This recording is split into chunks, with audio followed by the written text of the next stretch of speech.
Bismillahirrahmanirrahim. Assalamualaikum warahmatullahi wabarakatuh.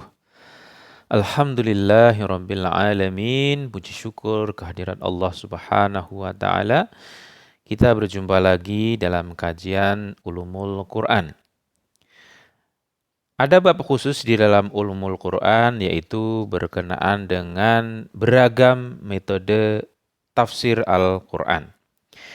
Di antaranya adalah salah satu pendapat mengatakan ada dua metode dalam menafsirkan Al-Quran, yaitu tafsir bil al-matsur dan tafsir al-ijtihadi. Tafsir bi al-matsur diantaranya tafsir Quran bi Quran, tafsir Quran bi as-sunnah, tafsir Quran bi aqwal as-sahabah, tafsir Al-Quran bi aqwal at-tabi'in. Kemudian tafsir al-ijtihadi dibagi menjadi al-laun kalami, al-laun al-irfani as-sufi, al-laun falsafi, al-laun lughawi al-adabi, al-laun al-fikihi, at-tafsir al-jami'ah, at-tafsir al-ilmi, at-tafsir al-ijtimai. Pada kajian kali ini kita akan memfokuskan pada metode khusus tafsir berkenaan dengan tafsir Quran bi Quran. Apa yang dimaksud dengan tafsir Quran bi Quran? Artinya penjelasan ayat Al-Quran dengan ayat-ayat yang lain. Ditemukan beberapa dalil yang menunjukkan keharusan menggunakan manhaj tafsir Al-Quran bi Al-Quran. Baik berupa ayat-ayat Al-Quran, as-sunnah atau riwayat maupun dalil rasional atau dalil akli. Dalam Al-Quran terdapat beberapa ayat yang mengisyaratkan pentingnya manhaj tafsir Al-Quran bi Al-Quran. Setidaknya dapat dirumuskan menjadi 4 bentuk. Yang pertama, ayat-ayat yang menjelaskan bahwa penjelasan Al-Quran datangnya dari Allah Subhanahu wa taala, seperti dalam surat Al-Qiyamah, surat ke-75 ayat 17 hingga 19. Inna alaina jam'ahu wa qur'anahu fa idza qara'nahu fattabi' qur'anah thumma inna alaina bayanah. Inna alaina jam'ahu wa qur'anah, sesungguhnya atas tanggunganmu kamilah yang mengumpulkan di dalam dadamu dan membuatmu pandai membacanya. Fa idza qara'nahu fattabi' qur'anahu, apabila kami telah selesai membacanya maka ikutilah bacaannya itu. Tsumma inna alaina bayanah, kemudian sesungguhnya atas tanggunganmu kamilah yang menjelaskannya. Penjelasan Al-Quran, kata bayan Al-Quran, bisa melalui perantara ayat-ayat Al-Quran itu sendiri atau melalui Nabi Shallallahu Alaihi Wasallam. Secara zohiriyah jelas ya bahwa terma bayan dalam ayat ke-19 itu bersifat mutlak, yaitu penjelasan Al-Quran adalah mutlak dari Allah Subhanahu wa taala sendiri yang bertanggung jawab untuk menjelaskan kandungan Al-Quran. Kemudian dalil yang kedua adalah ayat-ayat yang menjelaskan keharusan untuk mengembalikan ayat al-mutasyabihat kepada al-muhkamat, sebagaimana di dalam Al-Quran surat Al-Imran surat ketiga ayat ke-7. Huwallazi anzala 'alaikal kitaba minhu ayatun muhkamatun hunna ummul kitab wa ukharu mutasyabihat. Huwallazi anzala 'alaikal kitaba minhu ayatun muhkamatun. Dialah yang menurunkan Alkitab, Al-Quran kepadamu. Di antara isinya ada ayat-ayat muhkamat. Hunna ummul kitab, itulah pokok-pokok isi Al-Quran. Ummul kitab. Pokok-pokok isi Al-Quran. Wa ukharu mutasyabihat. Dan yang lainnya mutasyabihat. Sekali lagi, ayat-ayat yang menjelaskan keharusan mengembalikan al-mutasyabihat kepada al-muhkamat. Di dalam surat Al-Imran, surat ketiga ayat ke-7. Kemudian ayat-ayat al-muhkamat, ayat-ayat yang pasti, ya, kalau ayat mutasyabihat ambigu, belum jelas. Ayat-ayat al-muhkamat menjadi penjelas bagi ayat-ayat al-mutasyabihat. Misalnya ayat ila rabbiha nadhirah, kepada Tuhannya lah mereka melihat. Ila rabbiha nadhirah, keterangan melihat Allah dalam ayat Al-Qiyamah ayat 23 bersifat mutasyabihat. Maka kita harus mengembalikan kepada ayat-ayat yang lain yang muhkamat. Seperti di dalam surat Asy-Syura, surat ke-42 ayat 11. Sekali lagi, surat Al-Qiyamah, yaitu surat ke-75 ayat 23, bisa diidentikan sebagai ayat mutasyabihat, dikembalikan pada ayat yang muhkamat, yaitu surah Al-Quran, surah Asy-Syura, surat yang ke-42 ayat 11. Laisa kamitslihi syai'. Tidak ada sesuatu pun yang serupa dengan dia. Jadi kata kepada Tuhannya lah mereka melihat. Melihat bagaimana? Nah, laisa kamitslihi syai', tidak ada sesuatu yang serupa dengan dia. Atau misalnya surat Al-An'am, surat ke-6 ayat 103. La tudrikuhul absaru wa huwa yudrikuhul absara wa huwal latiful khabir. La tudrikuhul absaru, dia tidak dapat dicapai oleh penglihatan. Wa huwa yadrikuhul absaru, sedangkan dia melihat segala penglihatan. Wa huwal latiful khabir, dan dialah yang maha halus lagi maha mengetahui. Artinya kepada Tuhannya lah yang mereka melihat. Ini ayat mutasyabihat. Kemudian dicari penjelasannya, apa yang dimaksud dengan kepada Tuhannya lah mereka melihat. Artinya tidak ada sesuatu pun yang serupa dengan dia. Artinya dia tidak dapat dicapai oleh penglihatan mata, sedangkan dia dapat melihat segala penglihatan itu. Dan dialah maha halus lagi maha mengetahui. Jelas bahwa melihat Allah yang dimaksudkan Al-Quran bukanlah melihat yang bersifat material seperti kita melihat sesuatu, tapi maknawi, melihat secara maknawi. Maha suci Allah dari hal yang demikian. Ketiga, dalil yang ketiga, ayat yang menunjukkan bahwa Al-Quran adalah cahaya nur. Cahaya atau nur seperti dalam surat An-Nisa, surat keempat ayat 174. Ya ayyuhan nasu qad ja'akum burhanum mir rabbikum wa anzalna ilaikum nuram mubina. Ya ayyuhan nas, wahai manusia, qad ja'akum burhanun, sungguhnya telah datang kepadamu bukti kebenaran dari Tuhanmu. Mir rabbikum, dari Tuhanmu Muhammad dengan mukjizatnya. Wa anzalna ilaikum, dan kami turunkan kepadamu nuram mubinan, cahaya yang terang benderang. Kemudian bagaimana mungkin Al-Quran tidak mencukupi untuk menjelaskan dirinya? Ya, padahal ia merupakan satu petunjuk, penjelas, pembeda, atau Al-Furqan, dan cahaya yang jelas, An-Nur Ar-Mubin bagi manusia. Artinya Al-Quran sendiri yang menjelaskan. Nah, dalam konteks tadi, ayat yang saya bacakan tadi, jelas bahwa sebagai cahaya atau nur, maka pada esensi Al-Quran itu jelas dan menjelaskan yang lain. Sehingga Al-Quran tidak membutuhkan yang lain.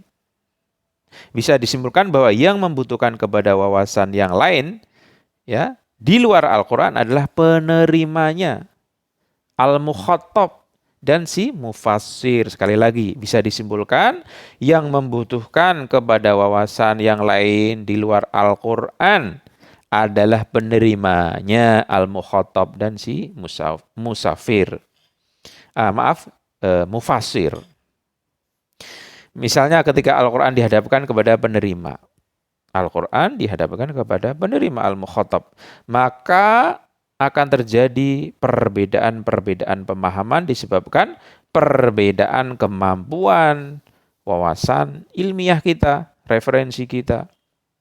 Bagi seorang yang tidak punya wawasan bahasa Al-Quran misalnya, tentu ia perlu mempelajari bahasa Arab. Demikian juga tentang hadis, dia perlu mempelajari tentang hadis. Dalil yang keempat.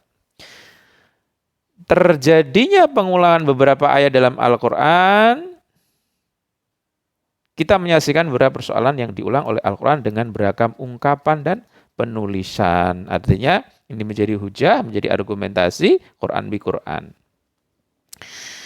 Terjadinya pengulangan beberapa ayat dalam Al-Quran. Artinya apa? Jelas bahwa ungkapan yang satu bisa menjadi penjelas bagi ungkapan yang lain. Selain dari ayat-ayat Al-Quran, kita juga mendapatkan beberapa riwayat, ya, baik dari jalur ahlul sunnah maupun a'immah yang menjelaskan pentingnya metode Al-Quran bi Quran. Misalnya dari ahlus sunnah, dari As-Suyuti dalam kitabnya Ad-Dur, Al-Mansur menukil beberapa riwayat yang mengisyaratkan metode ini. Misalnya terkait dengan kata mutasyabihat di dalam Al-Zumar, surat yang ke-39 ayat 23, Sa'id ibnu Jabir mengatakan, sebagian ayat menafsirkan sebagian yang lain. Yafsiru ba'dahu ba'dan. Sebagian ayat menunjukkan sebagian yang lain. Wa yadullu ba'dahu ala ba'din. Hadis sejenis ini juga diriwayatkan dari Ibnu Abbas di dalam kitabnya Jalaluddin As-Suyuti Ad-Dur Al-Mansur fi Tafsir Al-Mansur jilid kelima halaman 325. Adapun di kalangan Imamiyah terdapat beberapa hadis yang mengisyaratkan nilai penting masalah ini. Misalnya dalam khutbahnya Khalifah yang keempat Ali bin Abi Thalib mensifati Al-Quran sebagai mana berikut. Misalnya, sebagian Al-Quran menjadi penjelas bagi sebagian yang lain. Ala ba'dun qala Ali.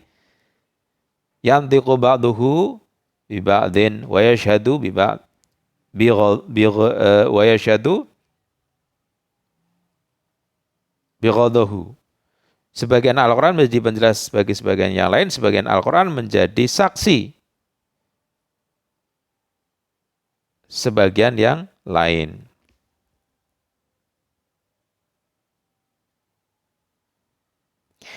Dalam redaksi yang lain, misalnya mengatakan bahwa Al-Quran, terhadap Al-Quran maka ajaklah berdialog. Qala Ali dzalikal Quran fastantiqu. Ajaklah berdialog. Kehujahan metode ini juga dibuktikan dengan argumen rasional. Misalnya, ketika seorang memahami jenis kitab apapun, ia memperhatikan beberapa qarinah atau indikator yang terdapat di dalamnya. Sekali lagi, dalil aklinya ketika seorang memahami jenis Alkitab apapun, ia akan memperhatikan beberapa qarinah atau indikator yang terdapat di dalamnya. Jika pada satu bagian disebutkan sesuatu yang bersifat umum, ia akan mencari penjelasan dalam bentuk yang lain dalam kitab tersebut yang bersifat terperinci dan khusus. Nah, demikian juga di dalam Al-Quran. Walaupun ia kitab ilahi, kitabullah, seorang mufasir, tetap tidak bisa keluar dari kaidah ini. Hal semacam inilah yang disebut dengan al-manhaj at-tafsir Quran bi Quran. Yakni apa? Menggunakan sebagian dari ayat Al-Quran seperti qarinah, tadi indikator untuk memahami, menafsirkan ayat-ayat yang lain.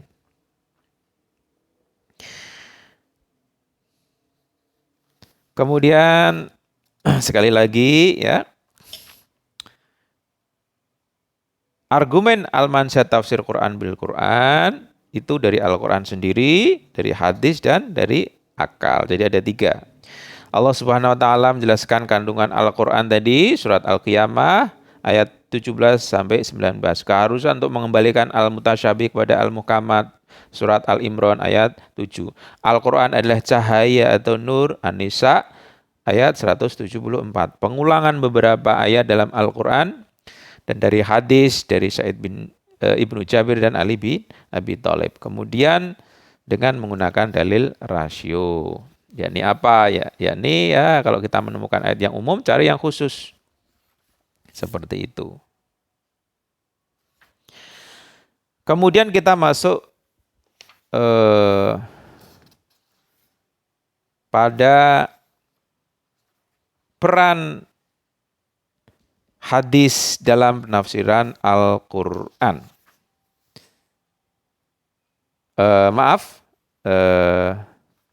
Saya langsung saja masuk pada penerapan manhaj tafsir Al-Quran dengan Al-Quran. Sebagaimana dijelaskan sebelumnya, saya jelaskan sebelumnya tentang validitas metode tafsir Quran bil Quran. Metode ini dianggap sebagai metode universal, memiliki beberapa cabang atau jenis. Beberapa cabang atau jenis beberapa model. Berikut beberapa model tafsir Quran bil Quran. Tafsir Quran bil Quran dapat ditempuh dengan mengembalikan yang mutasyabih kepada al-muhkamat. Sebagaimana contoh ayat-ayat tentang tajsim seperti Syami, Basir, Yadullah dikembalikan kepada penggalan kalimat. Lainnya ayat yang muhkamat seperti laisa kamitslihi syai'. Atau menggabungkan ayat-ayat yang mutlak dengan ayat-ayat dengan al-muqayyad. Mutlak dengan bersyarat. Yakni ayat-ayat yang al-muqayyad menjelaskan ayat-ayat yang mutlak. Seperti dalam contoh misalnya surat Al-Baqarah surat kedua ayat 43. Wa aqimis shalah, dan dirikanlah salat, ditakyid waktunya ya dengan waktu yang khusus oleh surat Al-Isra surat ke-17 ayat 78. Aqimis sholata liduluki syamsi ila ghasaqil laili wa qur'anal fajri inna qur'anan.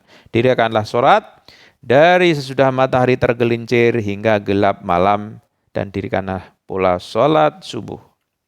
Atau menggabungkan antara yang am dan khas, seperti ayat yang bersifat khusus dan spesifik, menafsirkan ayat-ayat yang bersifat umum dalam surat An-Nisa ayat 4-3. Fankihu ma tabalakum minan nisa. Kawinilah wanita-wanita lain yang kamu senangi, dikecualikan pada ayat-ayat yang lain, misalnya An-Nisa ayat 22 hingga ayat 23. Wala tankihu ma nakaha abaukum minan nisa'i illa qad salafa innahu kana fakhishatan wa maqtan wa sa'a sabila. Harriman alaikum ummahatukum wa banatukum wa akhwatukum. Dan janganlah kamu kawini wanita-wanita yang telah dikawini oleh ayahmu kecuali pada masa yang telah lampau. Sesungguhnya perbuatan itu amat keji dan dibenci Allah, dan seburuk-buruk jalan yang ditempuh. Diharamkan atas kamu mengawini ibu-ibumu, anak-anakmu perempuan, saudara-saudaramu yang perempuan. Surat An-Nisa ayat ketiga ini bersifat umum dan terkesan menjadi sebuah rukhsah atau keringanan bolehnya menikahi semua wanita. Ya. Bersifat umum. Akan tetapi jika dibandingkan surat An-Nisa ayat 22-23, maka jelas ada pengecualian, yakni tidak dibolehkan menikahi wanita-wanita yang disebutkan dalam surat An-Nisa ayat 23. Dalam konteks yang lain, misalnya sebagian ayat-ayat Al-Quran tampaknya universal dan tidak menyebut referensi atau masodik. Akan tetapi saat digabungkan dengan ayat-ayat yang lain akan nampak jelas referen atau masodiknya. Misalnya surat Al-Fatihah, surat ke-1 ayat 6 hingga 7. Tidak disebutkan siapa yang masuk dalam kategori orang yang diberi nikmat Allah Subhanahu wa taala, sehingga disebut sebagai penempuh jalan yang lurus, as-sirat al-mustaqim. Sekali lagi dalam konteks ini sebagian ayat-ayat Al-Quran nampak universal, tidak menyebut referen atau masodik. Akan tetapi ketika digabungkan ayat yang lain, referensinya menjadi jelas. Contohnya di dalam surat Al-Fatihah ayat 6-7. Siratal ladzina an'amta 'alaihim ghairil maghdubi dinas siratal mustaqim 'alaihim waladdallin. 6-7. Tunjukkanlah kami jalan yang lurus, yaitu jalan orang-orang yang telah Engkau anugerahi nikmat kepada mereka. Bukan jalan mereka yang dimurkai dan bukan pula jalan mereka yang sesat. Kemudian ketika kedua ayat tersebut digabungkan dengan surat An-Nisa, ya, surat keempat ayat 69 akan menjadi jelas. Mereka adalah para nabi, as-siddiqin, asyuhada, as-salihin. Wa ma yuti'illaha wa rasulahu fa ulaika ma'al ladzina an'ama Allahu 'alaihim minan nabiyyina was-shadiqina wasyuhada'i was-salihina wa hasuna ulaika rafiqa. Dan barang siapa menaati Allah dan Rasulnya, mereka itu akan bersama-sama dengan orang-orang yang dianugerahi nikmat Allah, yaitu siapa? Nabi-nabi, para siddiqin, orang-orang yang mati syahid, dan orang-orang yang soleh. Dan mereka itulah teman sebaik-baiknya. Sekali lagi, surat An-Nisa ayat 69 itu menjelaskan tentang kategori orang yang diberi nikmat oleh Allah Subhanahu wa taala yang dinyatakan dalam surat Al-Fatihah ayat 6-7, dijelaskan secara spesifik dalam surat An-Nisa ayat 69. Sekian, mudah-mudahan bermanfaat. Wassalamualaikum warahmatullahi wabarakatuh.